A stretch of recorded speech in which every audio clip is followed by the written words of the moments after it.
Hello everyone, welcome to lecture 4.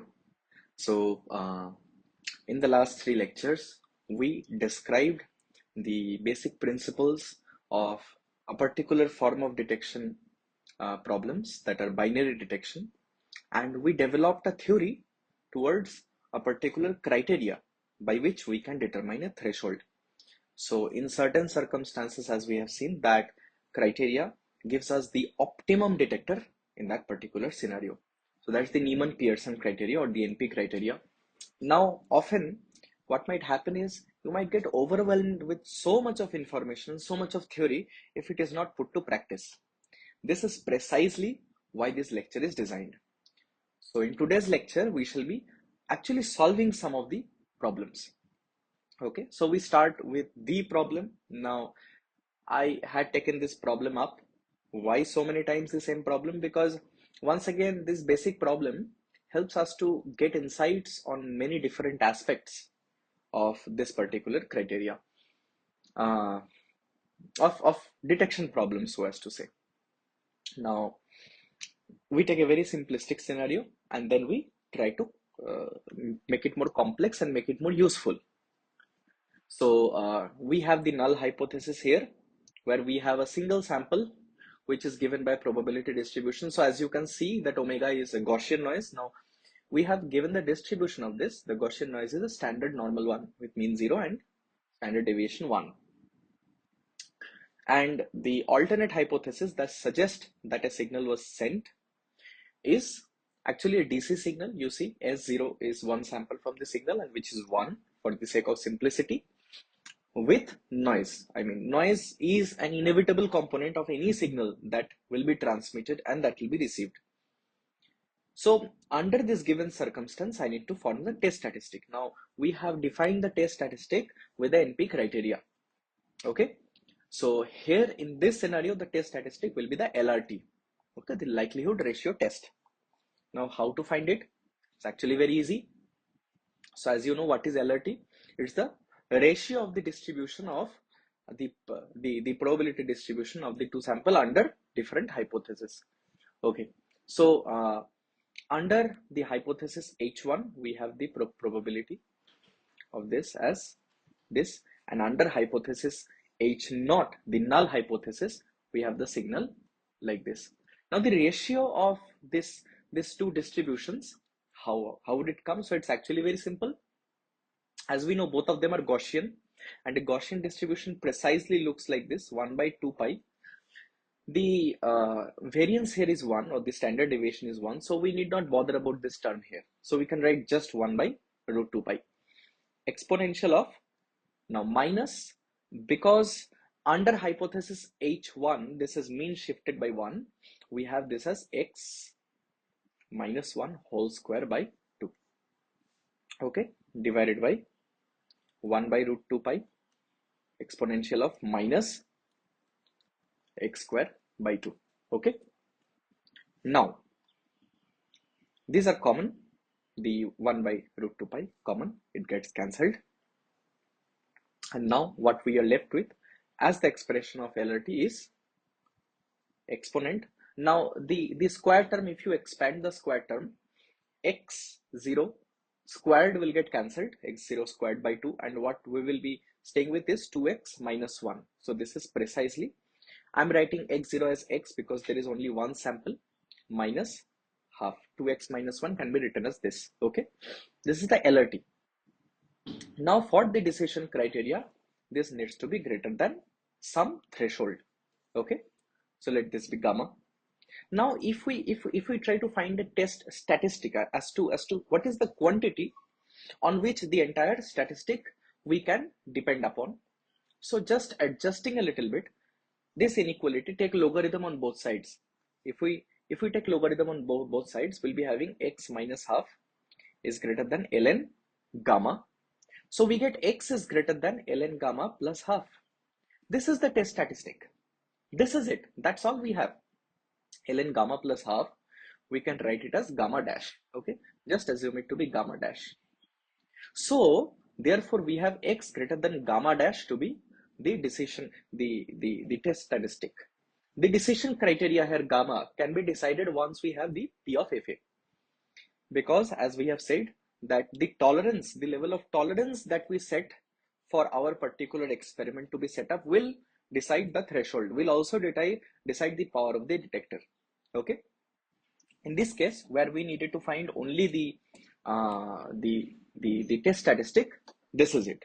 Wherever it's asked, we just need to find the LRT. We just need to set up the LRT. Once the LRT is set up, deciding the threshold is not a big deal. So we can see that the LRT is set up here on the observation itself, because there is only one observation. Okay. So I hope there is nothing of much doubt here. Now coming into a similar problem, which is a little more complicated. Okay. Now, this might have been a question of you since a long time. Why am I taking always why am I taking only one sample? In reality, when we sample a signal, in when we digitally process a signal, we need to sample a signal. When we sample a signal, there are often thousands of samples there.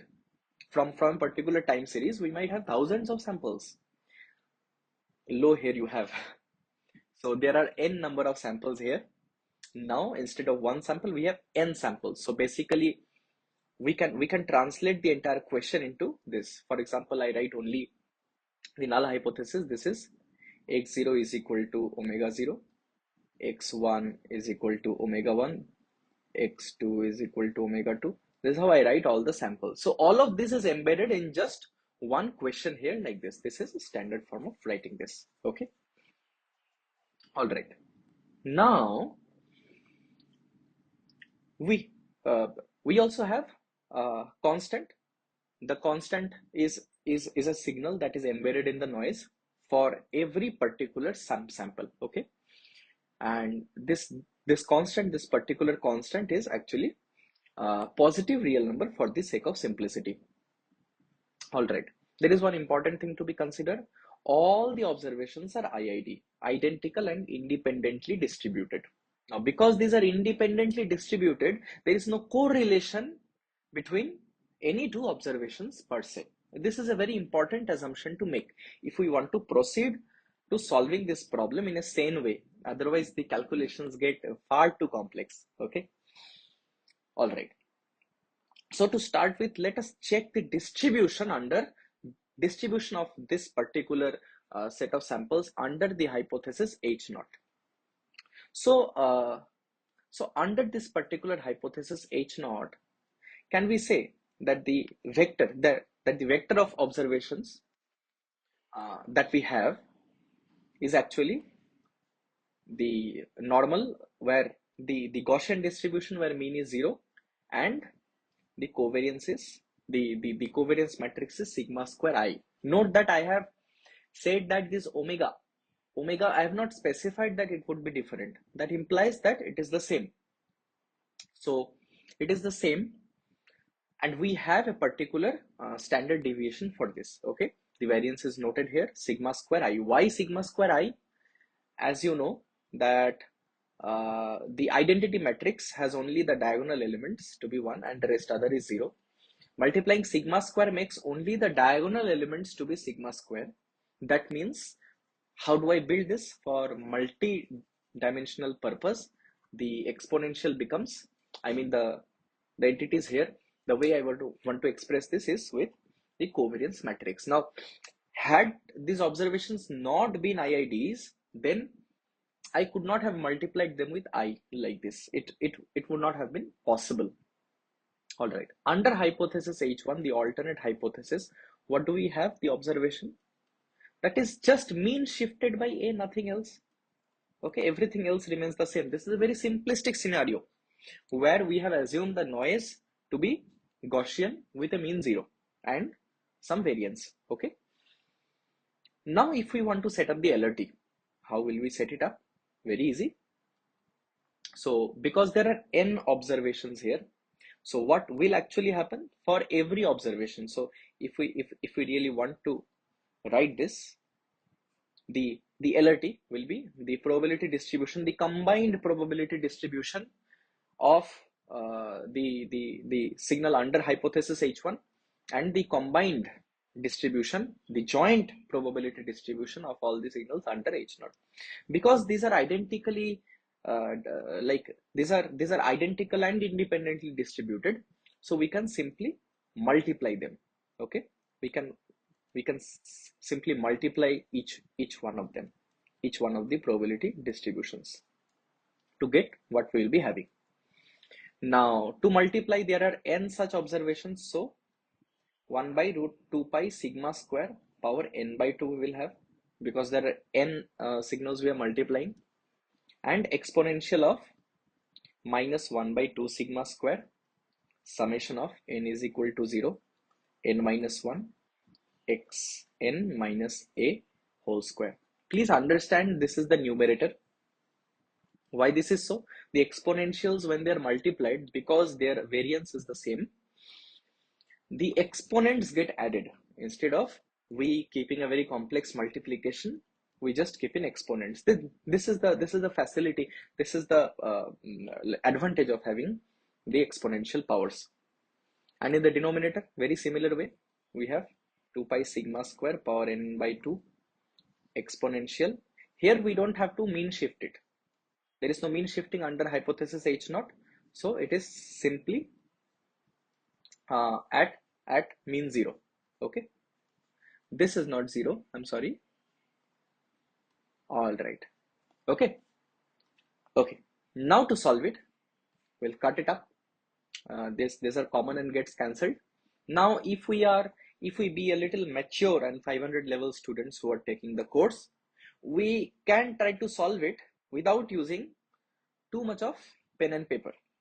So what is happening? Minus 1 by 2 sigma square stays when you are subtracting the exponent from the lower exponent, you are subtracting from the top. What you will be left with is basically, you see, a square will be repeated n times because there are n such observations. When we expand this, this will be xn whole square minus 2axn plus a square. Now when this gets out of the summation, it will be n a square. Now minus 2axn, you can take out the minus 2a and the summation will remain as such. Okay, and if you remember, this xn whole square and xn whole square, when it's subtracted, would get cut off. Okay, now this is the particular LRT, and this should be greater than some amount of gamma. Now in a very similar context, I want to find the test statistic on which the test statistic can be set up, on which the condition can be set up. So we need to clear up the mark that has been formed here. Okay, to clear up the mark, we can take logarithm on both sides. As a result, we would be having 2 sigma square n square minus 2a n is equal to 0 n minus 1 greater than ln sigma. Now just by manipulating a little bit, just by a little bit of 8th standard algebra, we'd be having 1 by n summation of n is equal to 0 to n minus 1 xn. This would be greater than, now let me rub this. Okay, let me rub this for the time being to get some space. Now this particular expression would be greater than sigma square by na ln sigma ln gamma plus a by 2. Now this entire thing would be our threshold.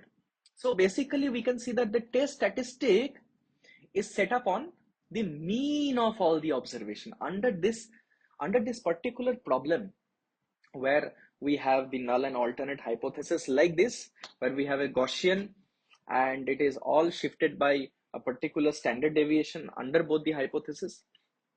The noise has a constant shape.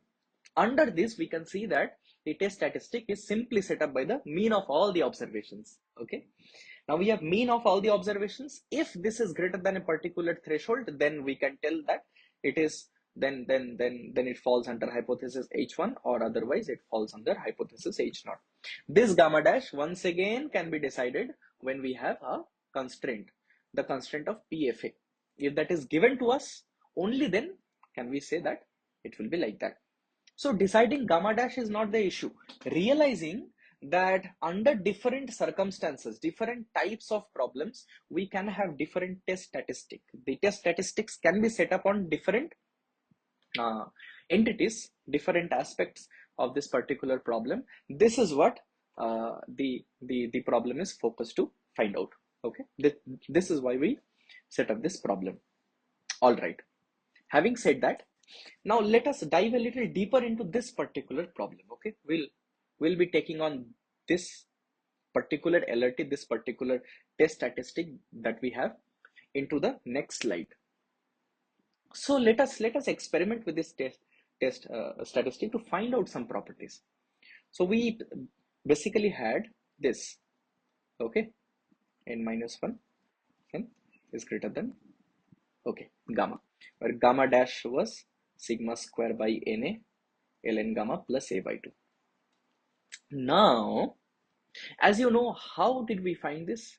This was actually found when we took the ratio of two random variables of two Gaussians. So when we take the ratio of two Gaussians, the resulting entity is also a Gaussian. So let us assume it by Tx. Okay, let us assume this expression of test statistic as Ts. This will also be a Gaussian one. Okay, let me put a bar below it to resemble the vector property of it. Okay, now this is univariate, remember. Okay, so now to find out the property of this random variable, how do you look at a property of a random variable? It's simply by its expectation and the variance. So let us find the expectation of t of x, but we have the hypothesis h naught under null hypothesis. So under why is this so? Because under two different hypotheses it takes on different shape. Okay, so under this we have 1 by n. The under null hypothesis we have all the samples xn. Okay, this as the expression of tx. Now what can we say? If we take out 1 by n from this, we can take out any constant from expectation. We would be having expectation of summation of xn. Okay, now you see, when we have xn, when it is under the hypothesis h naught, all the distributions are at zero mean. Okay, so when all the distributions are at zero mean and it is summed, the expectation can be summed. When the expectations are summed at zero mean, it turns out to be 0. So as we see that the expectation value is 0. Okay, similarly, in a very similar way, if we try to find the expectation of this particular Gaussian under h1, we would be having a mean shift, because this particular expression would be having a mean of a. The expectation would be a, so this entire thing would be a plus a plus a plus a and na. So na by n would be a. Okay, all right. In a very similar way, let us try to find out the variance. Okay, now let us find out the variance of tx under hypothesis h naught first.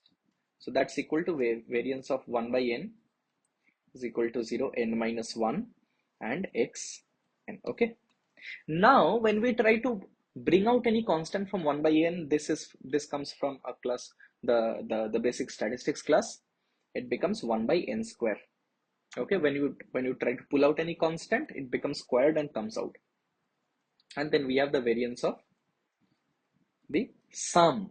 Okay, now remember that it's sigma square. Every variance, we have defined all the variance as sigma square. All the variances are same. So here when they are summed, it will be sigma squared n, or n times sigma square, and we have n squared in the denominator. So the variance comes out to be sigma square by n. So variance of this test statistic t of x is not sigma square, it is sigma squared by n. Although the expectation comes out to be the same, as like under both hypotheses, the expectations come just as the PDFs of the observations under hypothesis, the variance comes out to be different. Okay, this is what you need to actually observe here. In the similar manner, if we try to find out the variance of t of x under hypothesis h1, you would be having a very similar conduct. See, while the mean was shifted, the variance was not, so it would stay the same. So overall conclusion is this particular t of x, as you define as the random variable, this t of x under hypothesis h naught is a normal of mean 0 and variance sigma square by n, and also under observation h1 the variance stays the same but the mean is shifted. Okay, so you see even the test statistic has got some properties here. Okay, this is a very interesting thing and a very important thing to note. Okay, so I hope that this particular thing is very clear to you. This is the property of test statistic that I have found.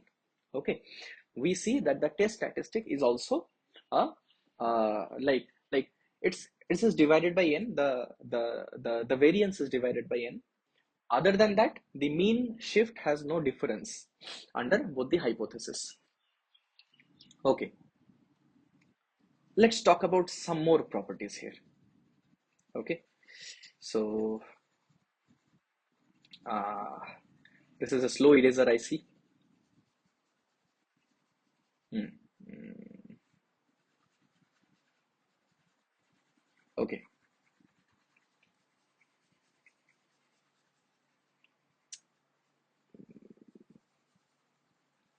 you can just skip this for a few seconds.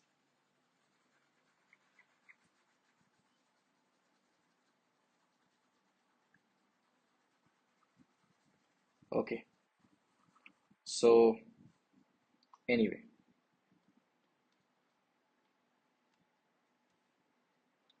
okay, all right. Now let us turn to the thing that we had not taken into consideration in those questions. We did not tell you the value of P of FA. Now, if I try to take the value of the P of FA, how can I describe it? I can describe it as a probability distribution when T of x is greater than gamma dash under the hypothesis H naught. See, this is no different. I'm just setting up the LRT, the threshold, when this particular test statistic would be greater than the value of the threshold that I specify, and it should be defined under the hypothesis H naught, because only under that the P of FA is defined. Okay. Now, when we define it like that, we would be deducing some algebraic expressions for the same. Okay. So we have a function. Let us denote it by q. Okay, so what is q? Q is the error function. Okay, that is the 1 minus cumulative distribution function. So like if you try to picture a Gaussian, okay, like this, the q function would be somewhat like this. This particular error can be denoted as q. Now, if we try to rewrite this expression in the form of q, it would be q of gamma dash minus the mean by the standard deviation. Okay, this is an expression that you can find around in the literature. This comes from pure statistics. Okay, from here, can we say that gamma dash is equal to q inverse p of fa, and it is actually multiplied by root sigma square by n. Okay, so this is actually a very straight cut formula when you have the error function, and from this error function you can just take its inverse, put the p of fa given, and just put the parameters to find the value of gamma dash directly. Okay, so this is how you calculate the threshold from p of fa. We have also seen it with complex integration.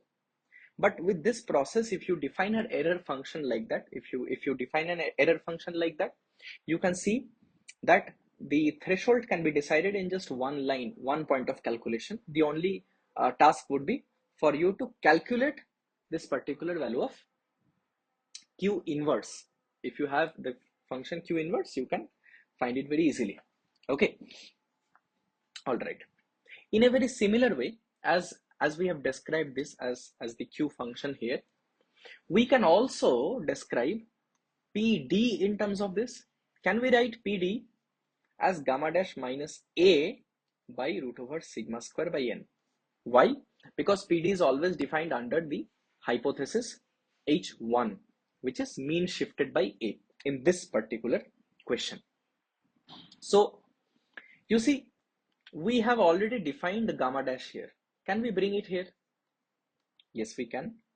So it becomes gamma dash, put the value of gamma dash here, that is root sigma square by n q inverse P of Fa, okay, minus A by sigma square by n, square root of sigma square by n. Now, when you have that, you can actually find a very good relation. Now just divide sigma square by n and you get PD is equal to Q of this gets cancelled, Q inverse P of Fa minus you have root over n A square by sigma square. This is a very important formula. Okay, you might not remember this, but let me put it afresh in one screen. Here we have the formula of PD, which is PD, which is Q of Q inverse P of Fa minus root over n A square by sigma square. This is a very significant relation. Why? Because you see here we have the constant A. A is the amplitude of the signal. So this essentially is a measure of the strength of the signal, and this standard deviation or the variance is a mark of the noise. So you have the signal is to noise ratio here. Okay, this is the SNR here. Now you see, try to understand this. What if this SNR is more? What if this SNR is more? If this SNR is more, if I try to increase this SNR, this particular expression would be decreasing. If this decreases, this entire expression decreases, PD would be increasing, because as you see that the error function is not an increasing function. An error function is a decreasing function. Okay, the more we increase the value of it, the more it decreases. Okay, so eventually we can say that if we what if we increase the value of sigma square? If we increase the value of sigma square, so the entire value of SNR reduces. If it reduces, the entire sum also increases, and if it increases, with the Q we'll have the PD decreasing. Okay, so as you see, the noise increases, the probability of detection decreases. This is a very logical conclusion that we can have, but this expression is a mathematical expression. Okay, all right. Also, you can see it in reality. You can apply this.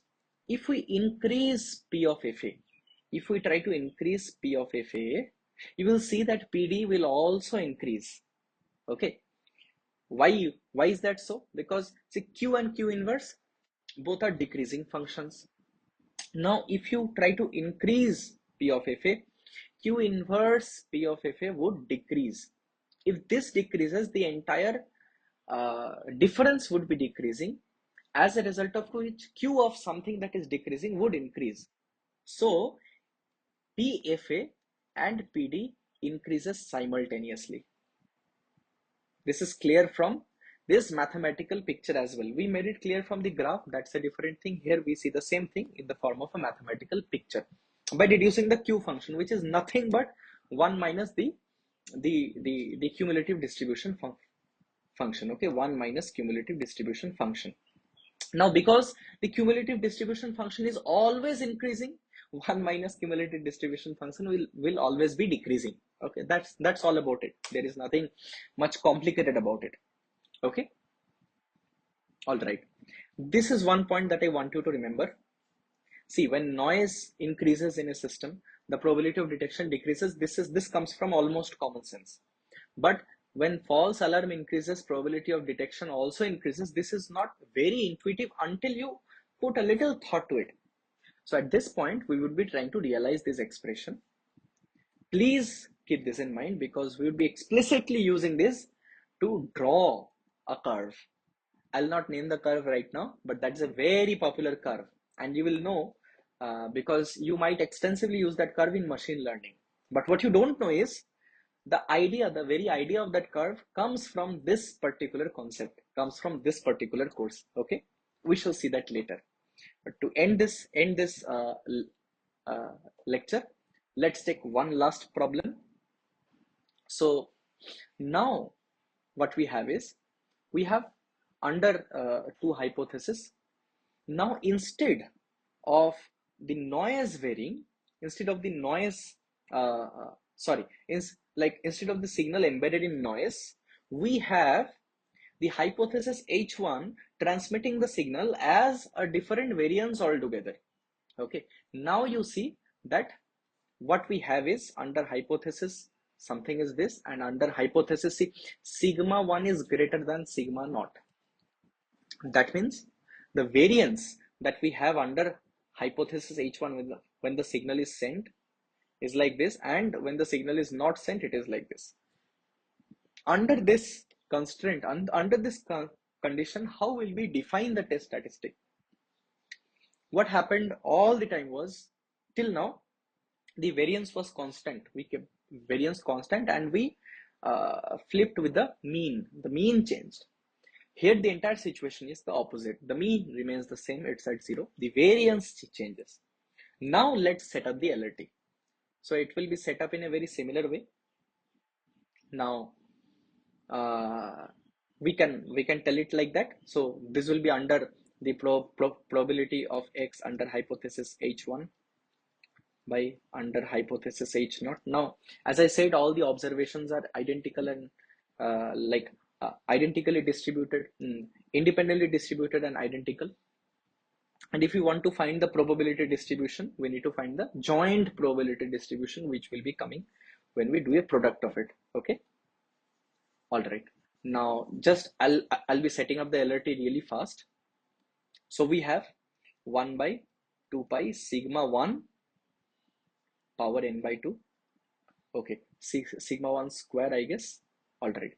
And the exponent of minus 1 by 2 sigma 1 square summation of n is equal to 0 to n minus 1 xn square divided by y xn square, because it was not mean shifted, 1 by 2 pi sigma naught power n by 2 of minus 1 by 2 sigma 2 square summation of n is equal to 0 to n minus 1 x square n.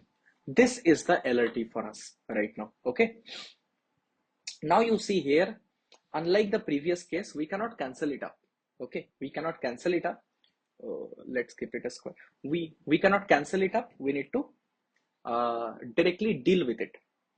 So this should be greater than some threshold sigma. Now, if we take log, the mathematics comes out to be like this. If you take log, I have already done the mathematics, so I'm just writing the result to not waste time. This will be minus 1 by 2, 1 by sigma 1 square minus 1 by sigma naught square summation of n is equal to 0 to n minus 1 x square n, that is greater than ln of sigma plus n by 2 ln of sigma 1 square by sigma naught square. Please check if there is any wrong in the calculation. You can always point it out to me. If we just arrange it a little bit here, then we will see the final LRT, that is 1 by n.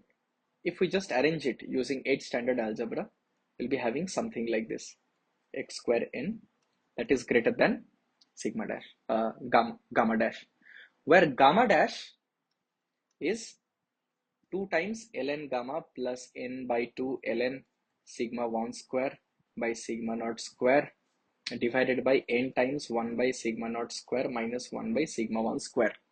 Okay. Now you must understand here in this case, this particular expression is the sample variance. Is a sample variance.